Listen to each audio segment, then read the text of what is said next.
All right, so I have a new website. Well, not a new website. I have my demo website.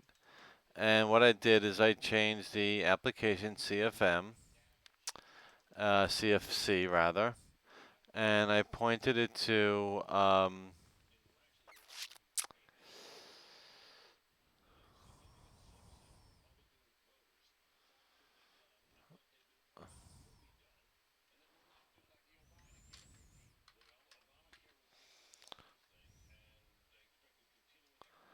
I pointed the DSN to demo trucker, and then also for the path CFC,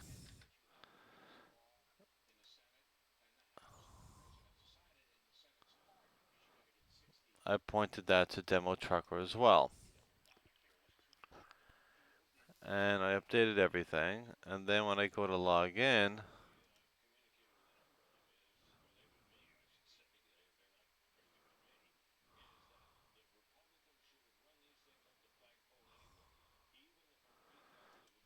it tells me invalid username and password. Now I know for a fact that my username and password is correct because if I look at the actual SQL table and I open up the employee table, um, yeah, I mean I have my login and my password. I mean I checked it multiple times. It is absolutely correct. So there's something going on with that. Um, and that's why I'm still on the August 14th version. I have not been able to use any version since then. And that's actually becoming a big problem. So I'm sure that's easy for you to fix. Um, please go ahead and fix that. The next thing I want to talk about is we need a new system setup option for load number assignment. In the system setup, we should have an option where they can um, select a load status type, and if the text of that load status type is greater than or equal to what the load status type is in the system setup, then we want to assign a load number. Wait,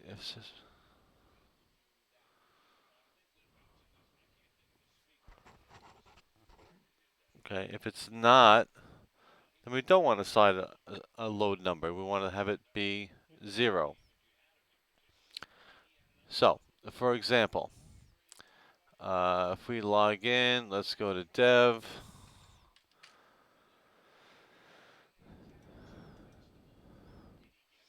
And we go to the system setup. We should create that option.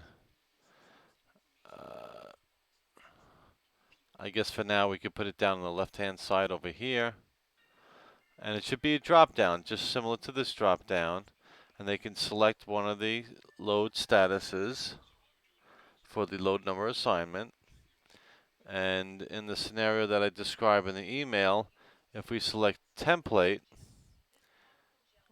and the user goes and creates a new load, well, since template is the first one, any of these statuses are going to be greater than, any of these text statuses are going to be greater than template, so it will assign a load number.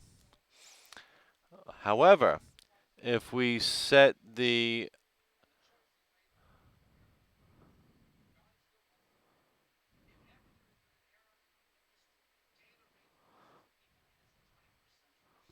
load number assignment status to, let's say, booked, and the user creates a new load, and they give it a status of template, quote, or active, then the load number is going to be 0.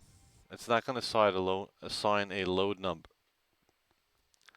However, when the user finally does book that load, then it will assign a load number. Hope that makes sense. Then the next thing we want to do is create a system setup option for commodity weight, and it'll be a checkbox. So, um, I'm not sure really where to put it. I mean, we have some empty space here. Maybe we could put it right there. Commodity weight, it could be a checkbox, which would indicate a yes or a no.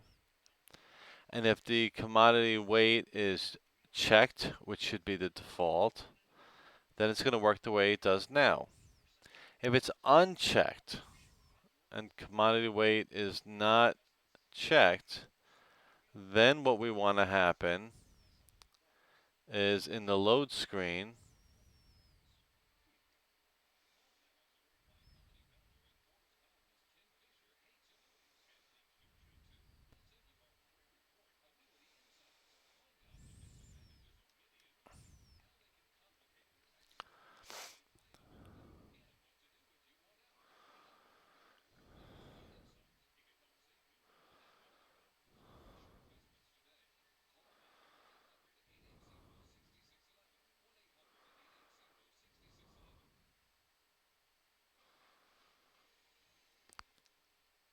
so if it's unchecked in this screen, what we want to do is above the pickup number, we want a field that says weight and allow the user to enter in a weight. And on the bottom where it has, this weight column here, let's get rid of this whole column. So this will no longer display, and we can have the description take up that space. Incidentally, this description label, if you want to center it, I think that'd be great. And that concludes that item. All right, now, number 3, when attaching a load, give the option to mark the file as a billing document. So if we go here and we click Attach Files, and let's say we add a file to it, whatever it is.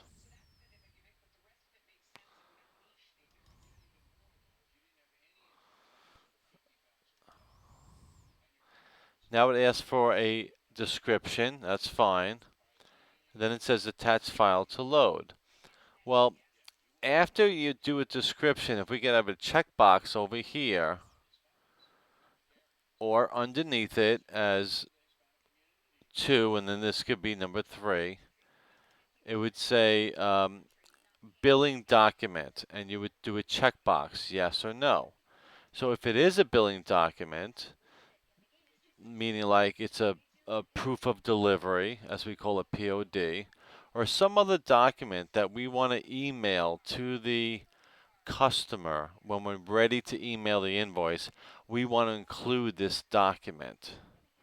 So we'd say, okay, it's a billing document. We'd click the checkbox, and then we'd fill out, whatever we want to fill out, attach the load, and so forth. So then what happens is when we want to go ahead and invoice the customer, and I'm just going to change this invoice status to invoice so that the invoice button will appear. So now if I click on the envelope to email an invoice, we want a checkbox up here that says include billing documents. And by default, it should be clicked to true. We always want to include the billing documents.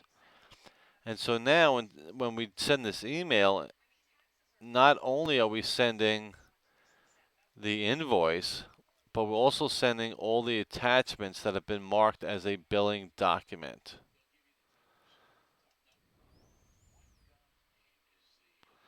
And then also, if you click on Attach or View Files, and you're looking at all the files that are attached, normally they'd be listed down here. I don't have any.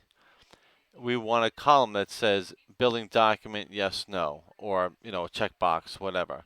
So we want to be able to review what billing documents are attached to this load.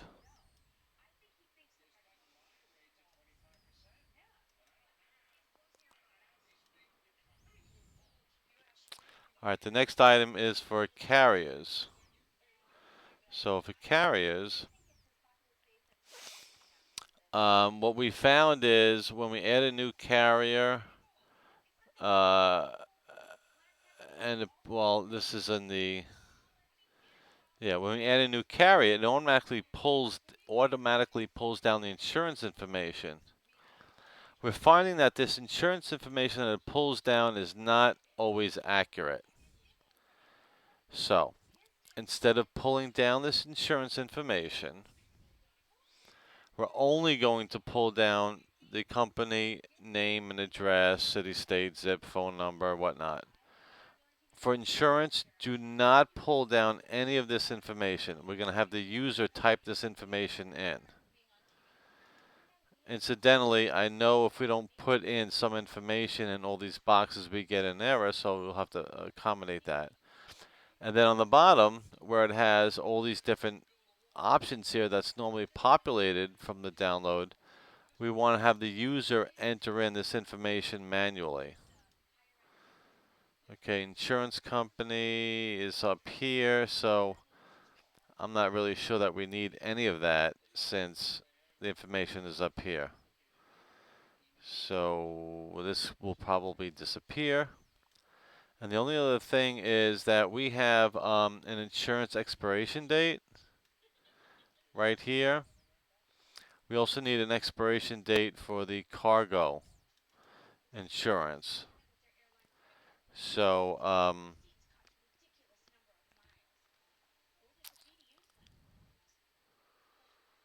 we can put that